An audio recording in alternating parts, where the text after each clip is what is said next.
Airport ರಸ್ತೆ ಕಾಮಗಾರಿ ನಾನು ಬೆಳಗ್ಗೆಯಿಂದ ಈ ರಿವ್ಯೂ ಮಾಡಿದ್ದೀನಿ. ಏಕೆಂದರೆ ನಾನು 15 ದಿನ ಬೆಳಗಾಂ ಹೋಗ್ಬೇಕಾಗ್ತದೆ. ಸೊ ಎಲ್ಲ ಕೆಲಸಗಳದ್ದು ಏನೇನಾಗಬೇಕು, BMRD ಏನಾಗಬೇಕು, BDA ಏನಾಗಬೇಕು, ಬೆಂಗಳೂರು ಬಿಸ್ನೆಸ್ ಕಾರಿಡಾರ್ ಏನಾಗಬೇಕು ಅಂತ. ನಾನು ಬೆಂಗಳೂರು ಬಿಸ್ನೆಸ್ ಕಾರಿಡಾರ್ದು ರೈತರದ್ದು ಯಾರ್ಯಾರು ಒಪ್ಕೋತಾರೆ ಕೊಡಲಿಲ್ಲ ಡೆಪಾಸಿಟ್ ಮಾಡಿ ಹಳೆ ರೇಟಲ್ಲಿ ಅಂತ ಹೇಳಿದ್ದೀನಿ. ನಾನು ಹಳೆ ರೇಟಿಂದ ಈಗ ನಾನು ಏನು ಇವತ್ತು ಕೊಟ್ಟಿದ್ದೀನಿ ಅವ್ರಿಗೆ ಆಪ್ಷನ್ಸ್ ಕೊಟ್ಟಿದ್ದೀನಿ, TDR ಕೊಟ್ಟಿದ್ದೀನಿ, FIR ಕೊಟ್ಟಿದ್ದೀನಿ, ಆಮೇಲೆ ಸೆಕೆಂಡ್ 2 ಟೈಮ್ಸ್ ವ್ಯಾಲ್ಯೂ ಅಂತ ಏನು ಕೊಟ್ಟಿದ್ದೀನಿ, 3 ಟೈಮ್ಸ್ ಕೊಟ್ಟಿದ್ದೀನಿ. ಈ ದೇಶದಲ್ಲಿ ಯಾರೂ ಇಷ್ಟು ಆಪ್ಷನ್ ಕೊಟ್ಟಿಲ್ಲ. 5 ಆಪ್ಷನ್ಸ್ ಕೊಟ್ಟಿದ್ದೀನಿ.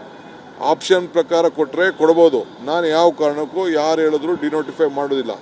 ನನಗೆ ಎದುರಿಸೋಕ್ಕೆ ಪದರಿಸೋಕ್ಕೆ ಕೋರ್ಟನ್ನು ಎಲ್ಲ ಬೇಕಾದ್ರೆ ಹೋಗ್ಕೊಳ್ಳಿ, ಕೋರ್ಟಲ್ಲೆಲ್ಲ ಫೇಲ್ ಆಗಿದೆ. ಏನು ನಾವು ರೋಡ್ ಮಾಡಲೇಬೇಕು. ಅವ್ರಿಗೆ ಒಳ್ಳೆ ಅವಕಾಶ ಕೊಟ್ಟಿದ್ದೀನಿ. ಅದೇ ಜಾಗದಲ್ಲಿ 35% ಕಮರ್ಷಿಯಲ್ ಲ್ಯಾಂಡ್ ಕೊಡ್ತೀನಿ ಅಂತ ಹೇಳಿದ್ದೀನಿ. ಇಡೀ ದೇಶದಲ್ಲಿ ಯಾರೂ ಕಮರ್ಷಿಯಲ್ ಲ್ಯಾಂಡ್ ಕೊಡೋದಿಲ್ಲ. ನಾನಂಥದ್ದು ಅವ್ರಿಗೆ ಅವಕಾಶ ಮಾಡಿಕೊಟ್ಟಿದ್ದೀನಿ. ಅದನ್ನು ರೈತರು ಉಪಯೋಗಿಸ್ಕೊಂಡು ಇದನ್ನು ತಗೋಬೇಕು. ತೊಗೊಂಡ್ರೆ ಅವ್ರಿಗೂ ಒಳ್ಳೆಯದು, ಇಲ್ಲ ಅಂದರೆ ನಾವು ಅವ್ರಿಗೆ ಬಿಟ್ಟಿದ್ದಂಥ ವಿಚಾರ ನಂಬರ್ 1. ಎರಡನೇದು, ಈಗ ಏನು ಈ ಮೆಟ್ರೋ ಇದೆ, ಈ ಮೆಟ್ರೋ ನಾವು ಆದಷ್ಟು ಜಲ್ದಿ ಟೈಮ್ ಲೈನಲ್ಲಿ ಕೆಲಸ ಆಗಬೇಕು. ಈಗ ನಾವು ಕೃಷ್ಣರಾಜಪುರದಿಂದ ಸೆಂಟ್ರಲ್ ಸಿಲ್ಕ್ ಬೋರ್ಡ್ಗೆ ಡಿಸೆಂಬರ್ 26ಕ್ಕೆ ಈಗ ಪ್ರೋಗ್ರಾಮ್ ಇಟ್ಕೊಂಡಿದ್ವಿ. ಅದಕ್ಕೆ ಕೆಲವು ಈಗ ಕಾಂಟ್ರಾಕ್ಟ್ರು ಕರೆಸಿದ್ದೀವಿ. ಅವ್ರು ಏನೇನೋ ಸೊಬ್ಬು ಬೀಳ್ತಾ ಇದ್ದಾರೆ. ಬೇರೆಯವರೆಲ್ಲ ಇನ್ನಿಬ್ಬರು ಚೆನ್ನಾಗಿ ಕೆಲಸ ಮಾಡ್ತಾಯಿದ್ದಾರೆ. NCC ಮಾತ್ರ ಸ್ವಲ್ಪ ಪ್ರಾಬ್ಲಮ್ ಇದೆ ಅಂತ ಹೇಳ್ತಾ ಇದ್ದಾರೆ. ಬಟ್ ಈಗ ಅವರು ಅಶ್ಯೂರ್ ಮಾಡಿದ್ದಾರೆ, ನಾನು ಒಂದು 6 ತಿಂಗಳಲ್ಲಿ ಮಾಡ್ತೀನಿ ಅಂತೇಳಿ. ಇಲ್ಲೇನು KR ಪುರಮಿಂದ ಹೆಬ್ಬಾಳಿದೆ, ಅದು ಡಿಸೆಂಬರ್ 27ಗೆ ಅಂತ ಹೇಳ್ತಾ ಇದ್ದಾರೆ. ಹೆಬ್ಬಾಳ್ ಟು ಇಂಟರ್ನ್ಯಾಷನಲ್ಲು ಜೂನ್ 27ಕ್ಕೆ ಮಾಡ್ತೀವಿ ಅಂತ ಹೇಳ್ತಾ ಇದ್ದಾರೆ. ಸೊ ಅದಕ್ಕೆ ಕೆಲವು ಇಲ್ಲಿ ಪ್ರಾಬ್ಲಮ್ಸ್ ಇತ್ತು ಸ್ಪಾಟಲ್ಲಿ, ಅದನ್ನು ನೋಡೋಣ ಅಂತ ನಾನು ಇಲ್ಲಿಗೆ ಬಂದೆ ನಾನು. ಸೊ ಆದಷ್ಟು ಏನು ಟೈಮ್ ಲೈನ್ ಇದೆ ಆ ಟೈಮ್ ಲೈನ್ ಪ್ರಕಾರನೇ ಲೋಕಲ್ ಇಂಟರ್ನಲ್ ಏನೇನಿದೆ, ಸೊ ಆ ಮಿಷಿನ್ ಇದೆಯಲ್ಲ, ಮೇಜರ್ ಮಿಷಿನ್ ಶಿಫ್ಟ್ ಮಾಡೋಂಥ ಮಿಷಿನು, ಲಾಂಚಿಂಗ್ ಗರ್ಡರ್ ಇದೆಯಲ್ಲ, ಅದನ್ನು ನಾವು ಶಿಫ್ಟ್ ಮಾಡೋಕ್ಕೆ ಬೆಂಗಳೂರು ಸಿಟಿಯಿಂದ ಇವ್ರು ಏನಿದೆ ಶಿಫ್ಟ್ ಮಾಡಲಿಕ್ಕೆ ಅವಕಾಶ ಕೊಡೋದಿಲ್ಲ. ಇಲ್ಲೇ ಕೆಲಸ ಮಾಡಬೇಕು. ಯಾಕೆಂದರೆ ಅದು ಎತ್ಕೊಂಡು ಯಾವ ಮೆಟ್ರೋ ಬೇಕಾದ್ರೂ ಎತ್ಕೊಂಡು ಹೋಗಿ ಹಾಕ್ಬೋದು. ಸೊ ಇಲ್ಲಿ ಕೆಲಸನ ಕಂಪ್ಲೀಟ್ ಮಾಡಿ ಹೋಗಬೇಕು. ಅದಕ್ಕೆ ಸ್ಟ್ರಿಕ್ಟಾಗಿ ನಮ್ಮ ಇವರು ತುಷಾರ್ ಗಿರ್ನಾಥ್ ಅದಕ್ಕೆ ನೋಡ್ಕೊಳ್ಳೋಂಥ ವ್ಯವಸ್ಥೆ ಅವರು ಮಾಡ್ತಾಯಿದ್ದಾರೆ. ಸೊ ನಾವು ಆದಷ್ಟು ಜಲ್ದಿ ನಾವೇನು ನಮ್ಮ ಪ್ರೋಗ್ರಾಮ್ ಇದೆ, ಇದು 15,000 ಕೋಟಿ ರೂಪಾಯಿ ಪ್ರಾಜೆಕ್ಟ್. ಇದು 15,000 crores. This is almost 58 kilometres. ಇದು ಸಣ್ಣ ಜಾಗ ಅಲ್ಲ, ಒಂದು ಊರಿಗೆ ಹೋದಂಗೆ 58 ಕಿಲೋಮೀಟ್ರು.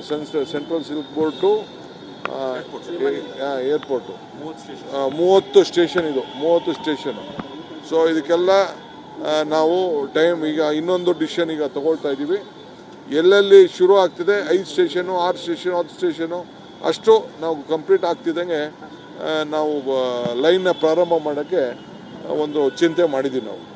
ಸರ್, ಇನ್ನೊಂದು ಇದರಿಂದ ಟ್ರಾಫಿಕ್ ಸಮಸ್ಯೆ ಕೂಡ ಉಂಟಾಗ್ತಿದೆ. ಇದಕ್ಕೆ ಪರಿಹಾರ ಯಾವಾಗ ಅಂತ? ಅದನ್ನು ಈ ಕಟ್ಟಡ ಮಾಡಬೇಕಾದ್ರೆ ಅವ್ರಿಗೂ ಕೆಲಸ ಬರೀ ರಾತ್ರಿ ಹೊತ್ತು ಮಾತ್ರ ಕೆಲಸ ಮಾಡಬೇಕು. ಆಗಲೇ ಒಬ್ಬ ಸತ್ತೋದ ಮೇಲೆ ಅದು ಸ್ವಲ್ಪ ಭಾಳ ನಿಧಾನ ಆಗಿದೆ. ಗರ್ಡರ್ ಬಿದ್ದು ಮತ್ತೊಂದು ಬಿದ್ದು ಎಲ್ಲ.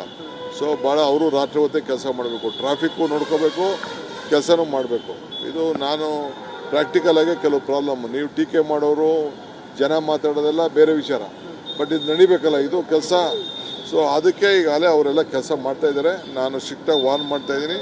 ಅವ್ರೇನಾದ್ರು ಇನ್ ಲೈನ್ ಮಾಡಲಿಲ್ಲ ಅಂತಂದರೆ ಅವ್ರಿಗೆ ಫರ್ದರ್ ಕೆಲಸ ಕೊಡೋದಿಲ್ಲ. If they doesn't do in time, whether it is NCC or anyone, will not give further work. ನಮಗೆ ಇಂಪ್ಲಿಮೆಂಟೇಷನ್ ಭಾಳ ಮುಖ್ಯ. ಅದು ನಾನು ಅವ್ರಿಗೆ NCC ಅವ್ರಿಗೂ ನಾನು ಹೇಳ್ತಾ ಇದ್ದೀನಿ.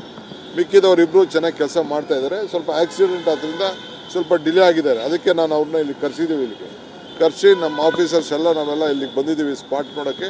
ಏನೇನು ಪ್ರಾಬ್ಲಮ್ ಇದೆ ಅದನ್ನು ಸಾರ್ಟ್ ಔಟ್ ಮಾಡ್ತೀವಿ.